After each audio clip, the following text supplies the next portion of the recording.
எனக்கு அருமையான தேவனுடைய பிள்ளைகளே, இந்த வேளையிலே உங்களை சந்திப்பதில் மிக்க மகிழ்ச்சியாக இருக்கிறேன். இன்று நாம் பார்க்க போகக்கூடிய தலைப்புகளையும் தேவன் கொடுக்கக்கூடிய ஆசீர்வாதங்களையும் நாம் பெற்றுக்கொள்வோம். இன்று நாம் பார்க்கக்கூடிய தலைப்பு மீதமான சபை, தேவனுக்கு உண்மையான சபை.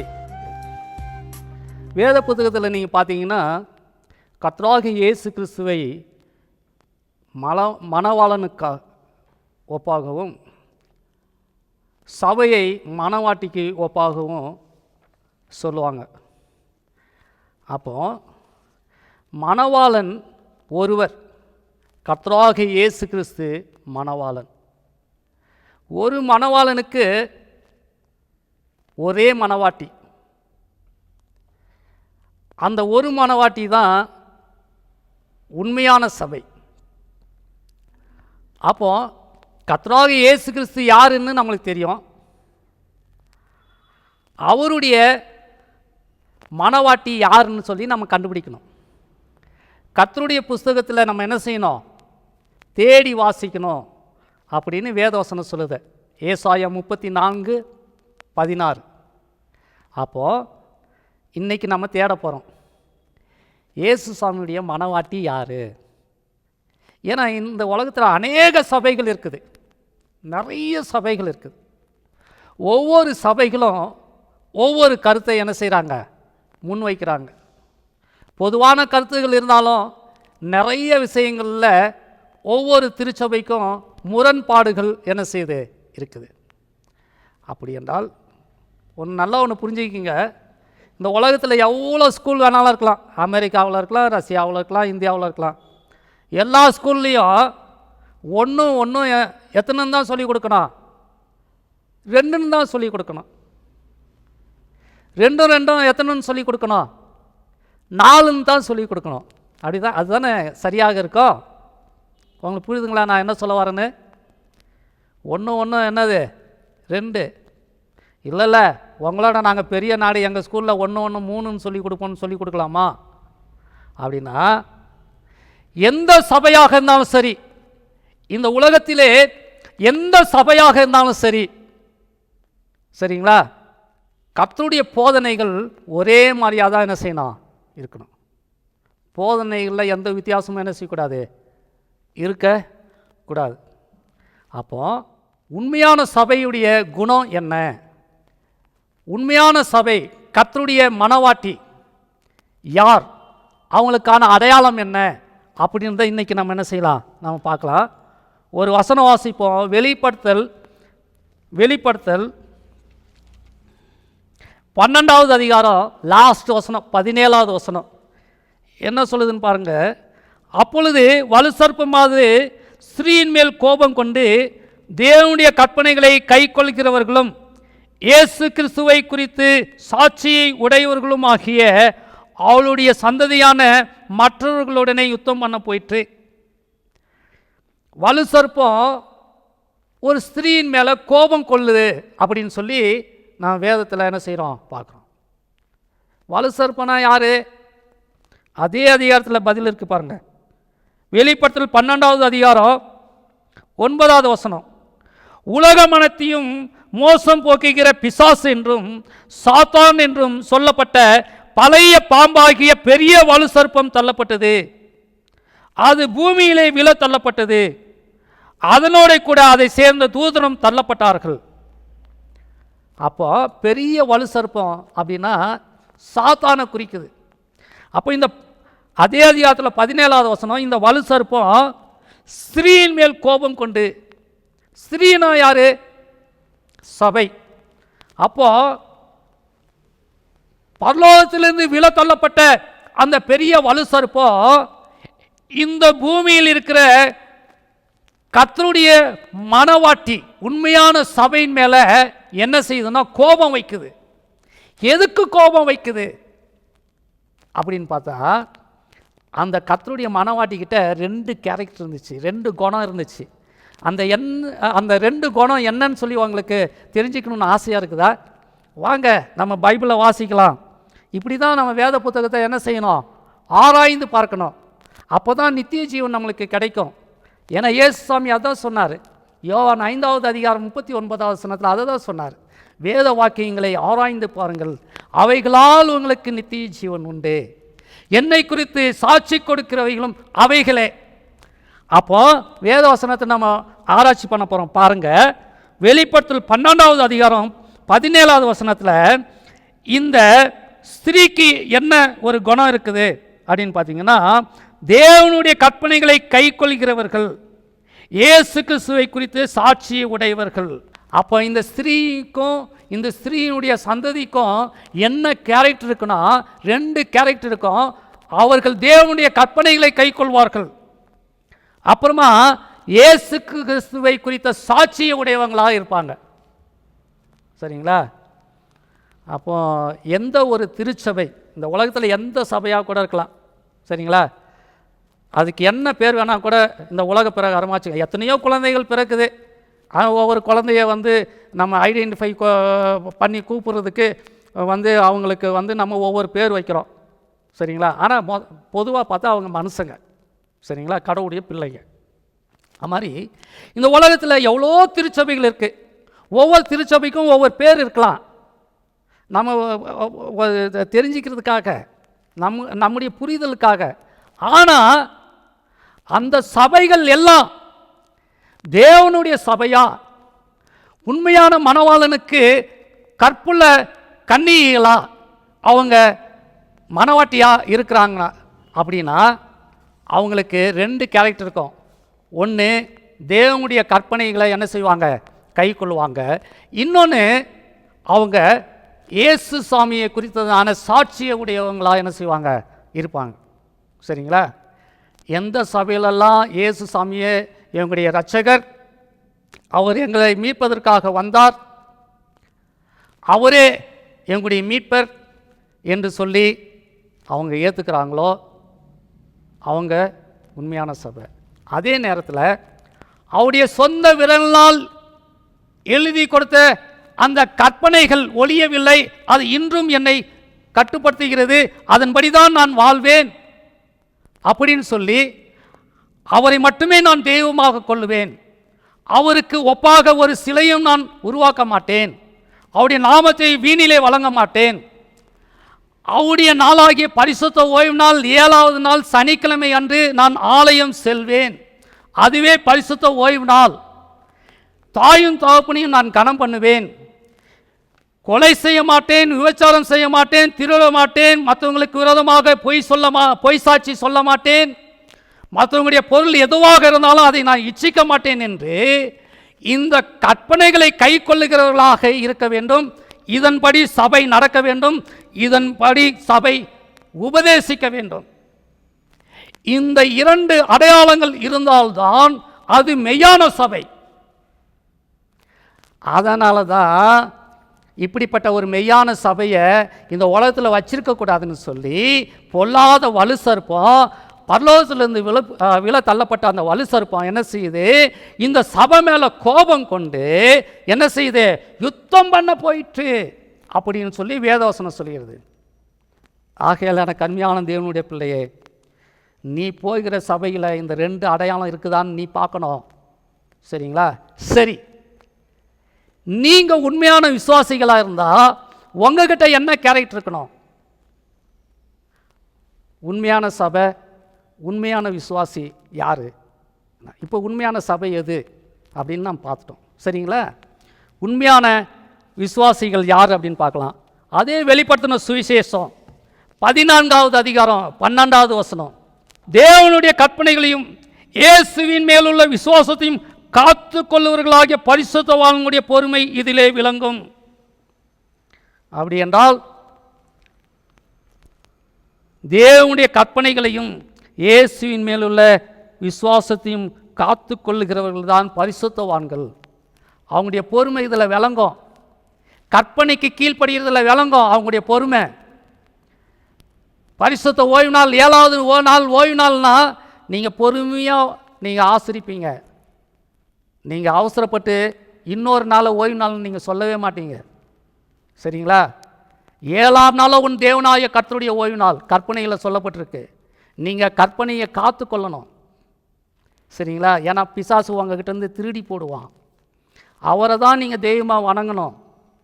வேறு எதையும் நீங்கள் என்ன செய்யக்கூடாது, அவருக்கு ஒப்பாக கொண்டு வரக்கூடாது, அவருக்கு உருவம் செய்யக்கூடாது. சரிங்களா? உருவ வழிபாடு நீங்கள் செய்யக்கூடாது. அப்புறமா அவருடைய நாமத்தை வீணில் வழங்கக்கூடாது. கற்பனையை காத்து கொள்ளணும். சரி, இயேசுவின் மேல் உள்ள விசுவாசத்தை நீங்கள் என்ன செய்யணும், காத்துக்கணும். அன்னைக்கு இருக்கிற யூதர்கள் என்ன செஞ்சாங்கன்னா, கற்பனை கற்பனை ஓய்வு நாள்னு சொல்லி என்ன செஞ்சாங்க, கற்பனையை பிடிச்சிக்கிட்டாங்க, இயேசு சாமியை விட்டுட்டாங்க.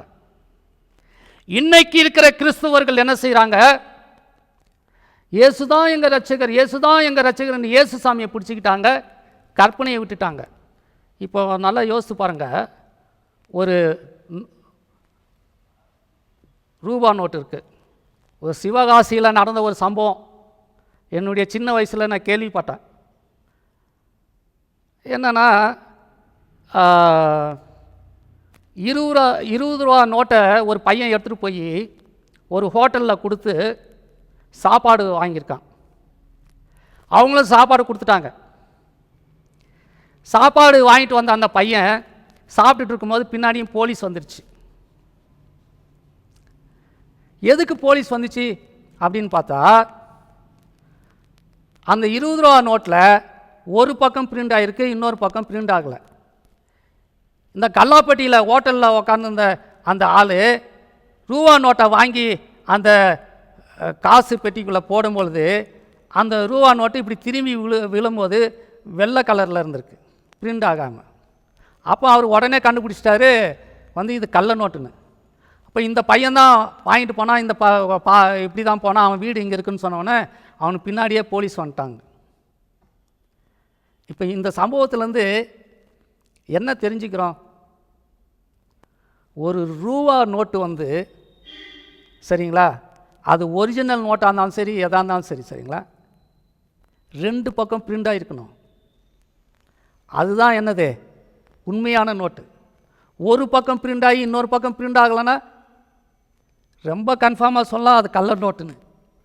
அப்போது ஒரு உண்மையான விசுவாசிக்கு அடையாளம், ஒரு உண்மையான திருச்சபைக்கு அடையாளம் 2 இருக்கணும். 2ல் 1 நீங்கள் மிஸ் பண்ணிங்கன்னா அது கண்டிப்பாக அது உண்மையான சபை கிடையாது, உண்மையான விசுவாசி கிடையாது. அப்படி தான் வேதவசனம் சொல்லுது. நீங்கள் ஏசாயா 8வது அதிகாரம் 20வது வசனம் என்ன சொல்லுது, வேதத்தையும் சாட்சியாகமத்தையும் கவனிக்க வேண்டும், இவைகளின்படி சொல்லாவிட்டால் அவர்களுக்கு விடிய காலத்து வெளிச்சம் இல்லை என்று வேதவசனம் திட்டவட்டமாக சொல்கிறது. நான் போதித்தால் இந்த வசனத்தின்படி போதிக்க வேண்டும். அப்போ இந்த வசனத்தின்படி நான் போதிக்கலைன்னா எனக்கு விடிய காலத்து வெளிச்சமே இல்லையா. எனக்கு ரொம்ப பயமாக இருக்குது பிரசங்கம் பண்ணுறதுக்கு. நான் பிரசங்கமே பண்ண வரக்கூடாதுன்னு என் வாழ்க்கையில் நான் தீர்மானித்தேன். ஏன் தெரியுங்களா, பிரசங்கம் பண்ணுறவங்க ரொம்ப பியூராக இருக்கணும், கடவுளுக்கு ஒப்பு கொடுத்துருக்கணும், அவங்க எல்லாத்துக்கும் உதாரணமாக இருக்கணும். நீங்கள் யோசித்து பாருங்கள், 2 அடையாளம் நம்ம வாழ்க்கையில் இருக்கணும்.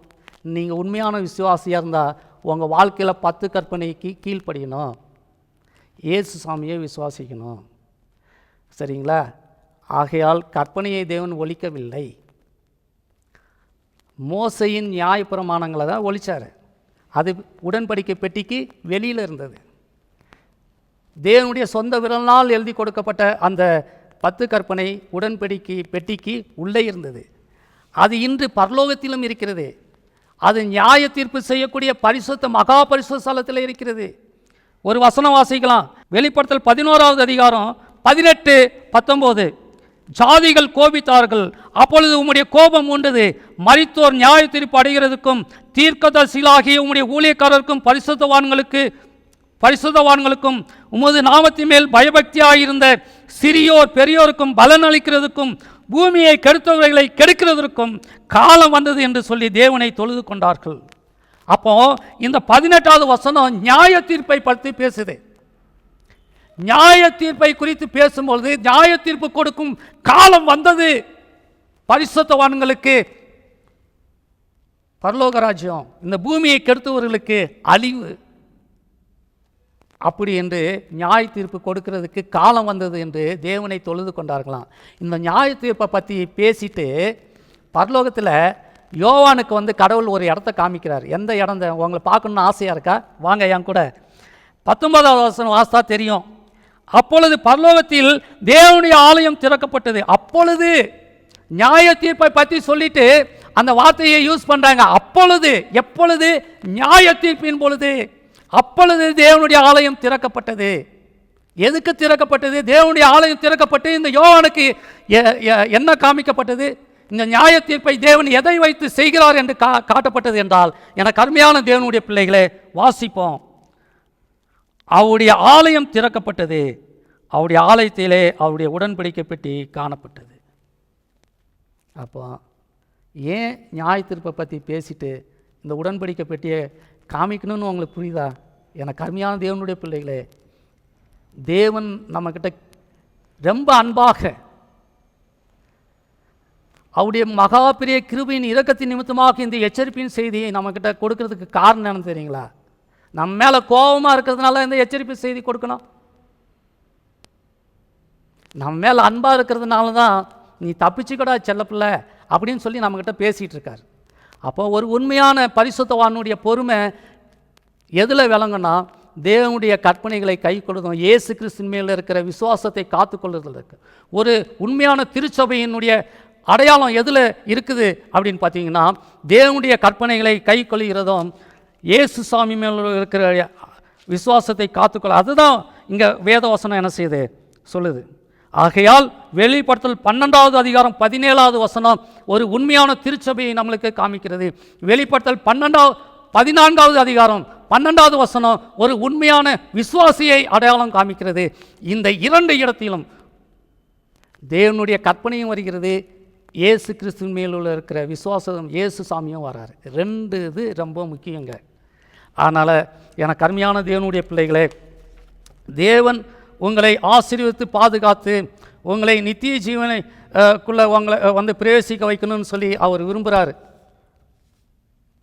ஒருவரும் கெட்டு போகாமல் அனைவரும் நித்திய ஜீவனை அடைய வேண்டும் என்று அவர் நம்மீது அன்பு வைத்து தன்னுடைய ஒரே பேரான குமாரனை. ஆகையால் நம்ம அனைவரும் பரலோகத்துக்கு போகணுன்னு தான் கடவுளுடைய விருப்பம். சரி, ஆனால் இன்னொரு தீர்க்கதரிசனம் சொல்லுது, இந்த உலகத்தில் இருக்கிற சபைகள் என்ன செய்யும், இந்த உலகத்தில் இருக்கிற சபைகள் என்ன செய்யும் அதையும் அங்கே படம் பிடித்து ஏன்னா கள்ள தீர்க்கதரிசிகள் வருவாங்க, கள்ள போதர்கள் வருவாங்க.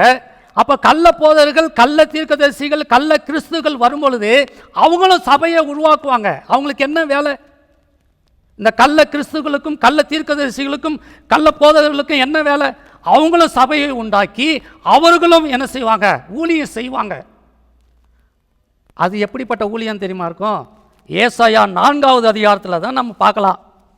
ஏசாயா 4வது அதிகாரத்தில் 1வது வசனம் என்ன சொல்லுது அப்படின்னு நீங்கள் பார்த்தீங்கன்னா, அந்நாளிலே 7 ஸ்திரீகள் ஒரே புருஷனை பிடித்து, நாங்கள் எங்கள் சொந்த ஆகாரத்தை புசித்து எங்கள் சொந்த வஸ்திரத்தை உடுப்போம், எங்கள் நிந்தை நீங்கும்படிக்கு உன் பேர் மாத்திரம் எங்கள் மேல் விளங்கட்டும் என்பார்கள். அப்படின்னா என்ன அர்த்தம்? இது ஒரு தீர்க்க தரிசனம். அந்நாளில் 7 ஸ்திரீகள், 7 ஸ்திரீகள்னால் என்ன தெரியுங்களா? ஒரு பூரணம். அப்போ இந்த உலகத்தில் இருக்கிற ஒட்டுமொத்த கள்ள கிறிஸ்துகளும் கள்ள போதர்களும் கள்ள தீர்க்கதரிசிகளும் சேர்ந்து முழுமையாக அவங்க என்ன செய்வாங்களாம்? ஒரே புருஷனை என்ன செய்வாங்களாம்? பிடித்து கொள்வாங்களாம். பிடித்து கொண்டு அந்த ஒரே புருஷன்கிட்ட என்ன சொல்லுவாங்களாம்? எங்கள் சொந்த ஆகாரத்தை நாங்கள் புசித்து எங்கள் சொந்த வஸ்திரத்தை உடுப்போம். வஸ்திரம்னா நீதி. நாங்கள் செய்கிறது தான் எங்களுக்கு நீதி. நாங்கள் உபவாசம் இருக்கிறது, நாங்கள் கொண்டாடுற பண்டிகை தான் எங்களுக்கு நீதி அப்படின்னு அவங்க நினச்சிக்கணும். எங்களுடைய சொந்த ஆகாரத்தை புசிப்போன்னா என்ன? நாங்கள் உபதேசிக்கிறது தான் சத்தியம். நீங்கள் கொடுக்குற ஆகாரம் எங்களுக்கு வேண்டாம். நீங்கள் கொடுக்கக்கூடிய நீதியின் வஸ்திரம் எங்களுக்கு வேண்டாம். எங்கள் சொந்த வஸ்திரத்தை நாங்கள் மூடிக்கிறோம். எங்களுடைய சொந்த காரியங்கள்னால, எங்களுடைய பாரம்பரியத்தினால நாங்கள் எங்களை பார்த்துக்கிறோம் அப்படின்னு சொல்லுவாங்களாம். இது நல்லா இருக்குதுங்களா? எதுக்குன்னா அவங்க மேலே நிந்தை வந்துடக்கூடாது. அவங்கள பார்த்து மற்றவங்க சொல்லிடக்கூடாது இவங்க கள்ள கிறிஸ்துகள், இவங்க கள்ள போதகர்கள், இவங்க கள்ள தீர்க்கதரிசிகள் என்று யாரும் அவங்கள நிந்திச்சிடக்கூடாதுன்றதுக்காக இவங்க என்ன செய்வாங்களாம், கிறிஸ்து என்ற ஒரே புருஷனை பிடித்து கொண்டு அவர்கிட்ட போய் சொல்லுவாங்களாம், எங்கள் சொந்த ஆகாரத்தை நாங்கள் புசிக்கிறோம், எங்கள் சொந்த வஸ்திரத்தை நாங்கள் உடுத்தி கொள்கிறோம், ஆனால் எங்கள் நிந்தை நீங்கத்தக்கதாக உங்கள் பேரை நாங்கள் யூஸ் பண்ணிக்கிறோம் அப்படின்னு. கடவுள் ஒத்துப்பாருன்னு நீங்கள் நினைக்கிறீங்க? கிடையவே கிடையாது. ஒரே மணவாளன், ஒரே மணவாட்டி. அதுதான் ஒரு வசனம். கடைசியாக ஒரு வசனம் வாசித்து முடிக்கலாம். யோவான் 10வது அதிகாரம் 16வது வசனம், 142வது பக்கம். யோவான் 10வது அதிகாரம் 16வது வசனம், இந்த தொழுவத்தில் உள்ளவைகள் அல்லாமல் வேறு ஆடுகளும் எனக்கு உண்டு, அவைகளையும் நான் கொண்டு வர வேண்டும், அவைகள் என் சத்தத்துக்கு செவி கொடுக்கும், அப்பொழுது ஒரே மந்தையும் ஒரே மேய்ப்பனாகும். ஒரே மந்தை ஒரே மேய்ப்பன். எத்தனை திருச்சபைகள் இருந்தாலும் ஒரே உபதேசம் தான். ஒன்று தான் சொல்லணும். எந்த சபையில் இருந்தாலும் சரி, 1 2ன்னு சொல்லக்கூடாது. பரிசுத்த ஓய்வு நாள் 7வது நாள் சனிக்கிழமைன்னு சொன்னால் தான் எல்லா சபையும் பரிசுத்த ஓய்வு நாள் 7வது நாள் கர்த்தருடைய நாள் அது சனிக்கிழமைன்னு சொல்லணும். சரிங்களா? தசம பாகம் சபையில் வைக்கணும்னா அதுதான் எல்லா சபைகளும் உபதேசிக்கணும். முழுக்கு ஞானஸ்தானம் எடுத்துக்கொள்ளணும் அப்படின்னு சொன்னால் ஒரு சபை சொன்னால் அதுதான் எல்லா சபைகளும் என்ன செய்யணும் சொல்லணும். உபதேசங்கள். கர்த்தராகிய இயேசு கிறிஸ்துவே எங்களுடைய மீட்பர், அவர் 10 கற்பனையின்படி நம்ம வாழ சொல்லியிருக்கிறாரு அப்படின்னு சொன்னால் அந்த 10 கற்பனை ஒழியவில்லை, அதன்படி தான் நம் நியாயம் தீர்க்கப்படுகிறோன்னு எல்லா சபையும் சொல்லணும், எல்லா விசுவாசையும் ஏற்றுக்கணும். அதுதாங்க ஒரே மந்தை ஒரே மேய்ப்பன். ஒரு மந்தை. அவர் சொல்கிறாரு, இந்த தொழுவத்தில் இல்லாமல் மற்ற தொழுவத்தில் எனக்கு ஆடுகள் இருக்கும், என் சத்தத்தை கேட்கும் காலம் வரும், அப்பொழுது ஒரே மந்தையும் ஒரே மேய்ப்பனாகும். இது நடக்குமா நடக்கக்கூடாதா? நீங்கள் நடக்கணும்னு நினச்சா உங்ககிட்ட இந்த 2 அடையாளம் இருக்கணும். தேவனுடைய கற்பனையை நீங்கள் கை கொள்ளணும், இயேசு சாமி மேலுள்ள விசுவாசத்தை நீங்கள் காத்துக்கொள்ளணும். அந்த காலத்து யூதர்கள் மாதிரியும் இருந்துடாதீங்க, இந்த காலத்து கிறிஸ்துவங்க மாதிரியும் இருந்துடாதீங்க. 2 அடையாளத்தையும் பெற்றவர்களாக இருங்க. உங்கள் சபை இப்படிப்பட்ட 2 அடையாளத்தையும் பெற்றதாக, உங்களுடைய தனிப்பட்ட வாழ்க்கை இப்படிப்பட்ட 2 அடையாளத்தை பெற்றதாக இருக்கத்தக்கதாக தேவன் உங்களோடு இருப்பாராக. ஒரே மந்தை ஒரே மேய்ப்பன், ஒரே மணவாளன், ஒரே திருச்சபை. ஆகையால் எனக்கு அருமையான தேவனுடைய பிள்ளைகளே, ஒரு வசனம் 2 கொரிந்தியர் 11வது அதிகாரம் 2வது வசனம், நான் உங்களை கற்புள்ள கன்னிகையாக கிறிஸ்து என்னும் ஒரே புருஷனுக்கு ஒப்புக் கொடுக்க நியமித்தபடியால் உங்களுக்காக தேவ வைராக்கியம் கொண்டிருக்கிறேன். பவுலை போல நானும் உங்ககிட்ட நான் சொல்கிறேன், உங்களை கற்புள்ள கன்னிகையாக கிறிஸ்து என்னும் ஒரே புருஷனுக்கு ஒப்பு கொடுக்க நியமித்தபடியால் உங்களுக்காக தேவ வைராக்கியம் கொண்டிருக்கிறேன். God bless you, all the best. கடவுளுடைய கிருபை இறக்கும் தயவும் உங்களோடு கூட இருந்து உண்மையான பரிசுத்தவான்களாக, உண்மையான சபையாக, கற்புள்ள கன்னிகைகளாக பாதுகாக்கப்பட அவருடைய பேரருள் உங்களை பாதுகாத்து வழிநடத்துவதாக. ஆமென்.